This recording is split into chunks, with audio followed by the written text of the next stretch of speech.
Connecting and separating sentences. In general, we should avoid doing this. Don't start sentences with words like and, but, so, and or. Why not? Because these are connecting words. They are not intended to start sentences. For example, if we have two sentences and we want to combine them into one, we can use a comma like this. Sentence 1, comma, and sentence 2. Or we can simply divide them. Sentence 1, period, sentence 2. Do not use a word like and to separate sentences, only to combine them. How do you correct this? Well, there are 3 ways. Number 1, delete the conjunction. 2, combine with a comma. 3, use a different type of word. Let's look at some examples. Delete the conjunction. For example, she's his wife and he loves her. No, this is not good. Because you want to divide the sentences instead of combining them. She's his wife, period, he loves her. She's his wife, semicolon, he loves her. What's the difference between a period and a semicolon? With a period, there's a stronger break between ideas. With a semicolon, there's a weaker break and a slight connection. Notice that after a period, you need to have a capital letter. After a semicolon, you don't need to have a capital letter.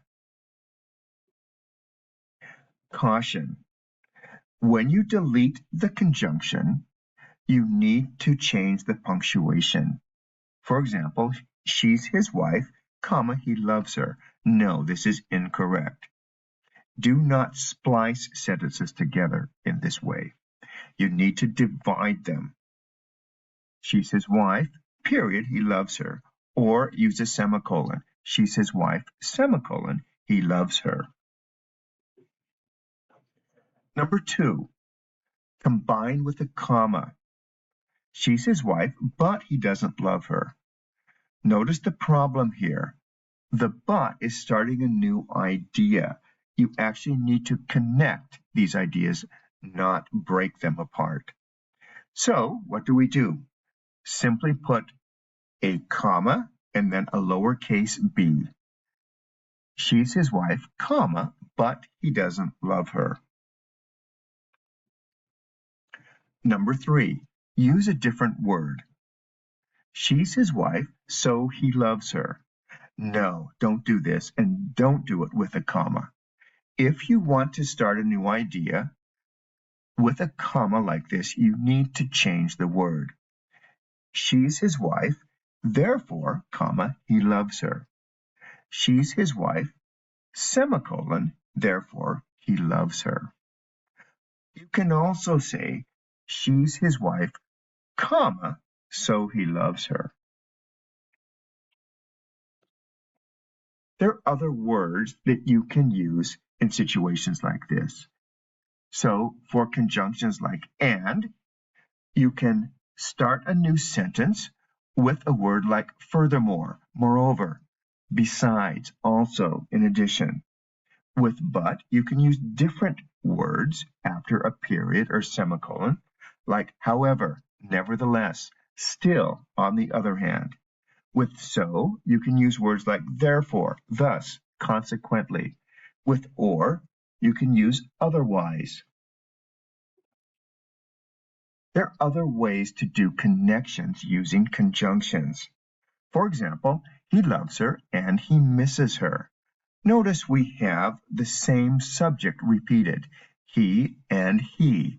We can delete the second subject and make the sentence shorter. He loves and misses her. Notice when we delete the second subject, we also delete the comma. So subject verb, comma, and subject verb can become subject verb and verb. No commas are necessary. Another way of doing this is when you have a repeated verb. For example, his wife loves him and his son loves him. We can delete the second verb and combine the subjects. His wife and son love him. Again, the comma is also deleted because we have two subjects and one verb. Subject, verb, comma, and subject verb becomes subject and subject verb. Hope that was helpful. For more videos like these, check out the links below. ESLgold.com, freeenglishstudy.com, youtube.com, @EnglishFree4You, ESLgold.com/HUMIX, videosforenglish.com, and Siri.net. Thanks for watching. See you in the next video.